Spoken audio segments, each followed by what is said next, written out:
Bismillahirrahmanirrahim. I am Dr. Shahlla Kamal, working as consultant gynecologist in Tertiary Care Hospital. Today I am going to demonstrate an important procedure on the scale of the manual removal of the placenta. When this manual removal of the placenta should be done when the placenta is retained. What is retained placenta? Retained placenta is the failure of delivery of the placenta after 30 minutes of delivery of baby in spite of active management of third stage of labor. But before this retained placenta, to know about this retained placenta, you have to know about the sign of placental separation. What are the signs of placental separation? These are lengthening of the cord that is protruding at the vulva.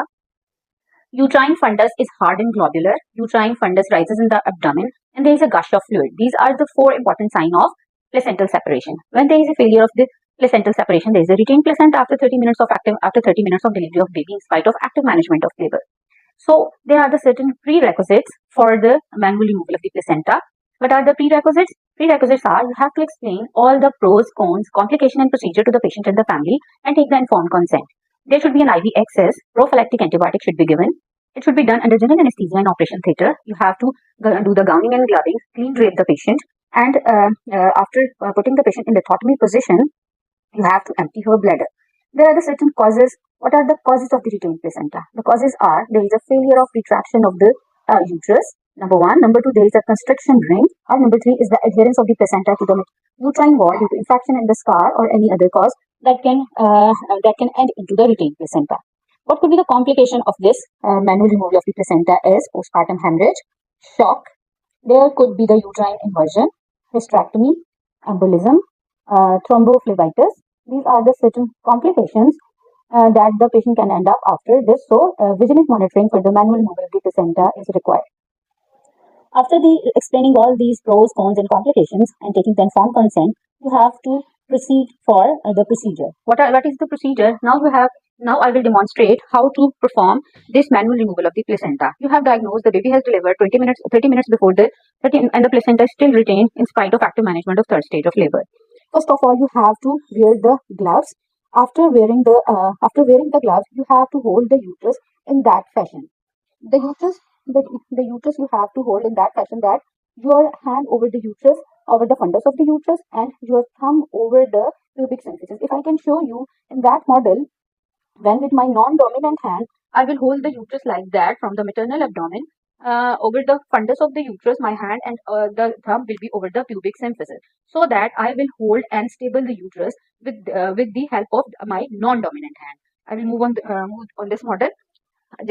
I have hold the uterus with this non-dominant hand with my thumb over the pubic symphysis, and with my dominant hand I will make the cone of the fingers, that there should be no space between the fingers and the thumb, and the tip should be joined. One method by this I can introduce my hand by following the umbilical cord.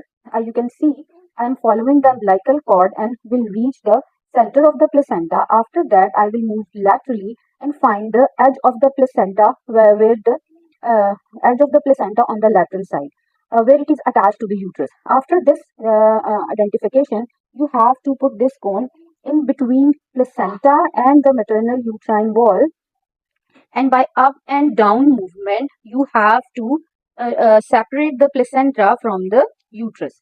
You can see this is the cone and I am moving up and down so that the placenta can be separated, and then sweep across the whole of the placenta.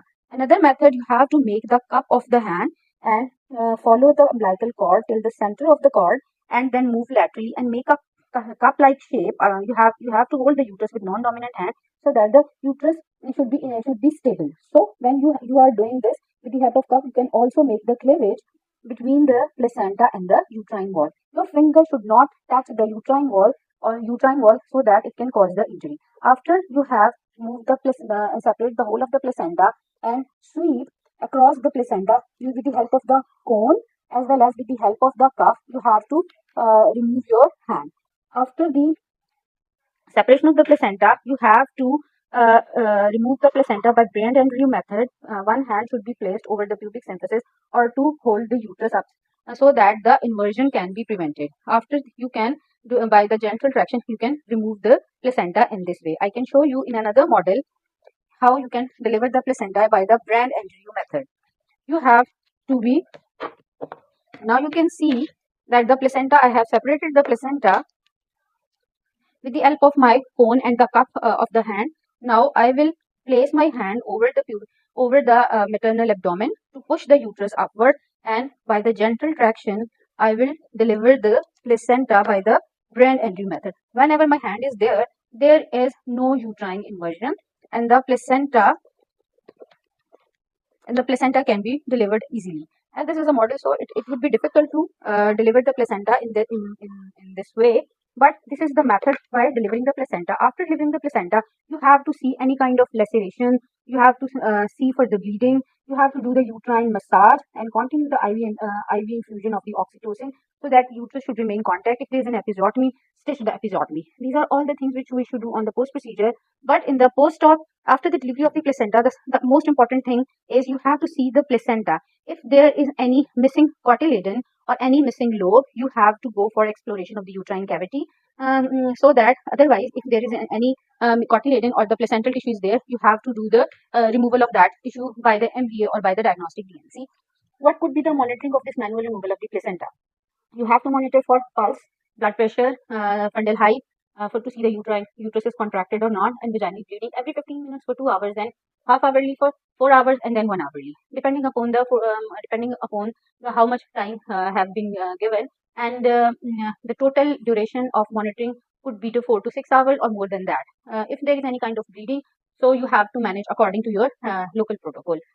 But if there is no delivery of the placenta, in spite of all these efforts, you have to proceed for laparotomy because there is a retained placenta, and that is that could be the adherent placenta, and laparotomy should be performed.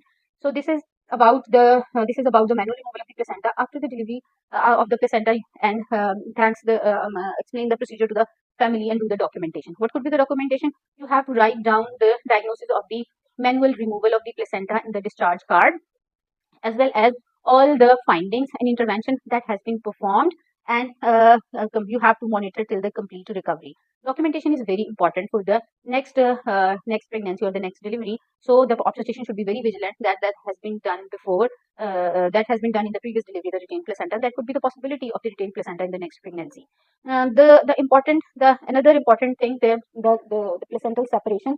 How the placental separation occurs? There are the two methods. One is the Scholzi method. Other is the Duncan method. In the Scholzi method, as you can see, when the placenta is inside the uterus and the placenta is separated from the center, and the placenta is separating from the center, but that is adherent to the adherent at the outer edges, but with the uterine contractions, this placenta, the fetal part will appear first at the vulva, and that placenta will be folded on itself and the membrane behind it. The placenta will be delivered in this fashion, and there will be less bleeding, and the clots will be in the membranes, the retroplacental clots. The sac will be inverted. Like this is the placenta. The placenta is separated from the center and is folded on itself. This is called the Schulze method. Another method is the Duncan method. In the Duncan method, the placenta is separated from its lower edge.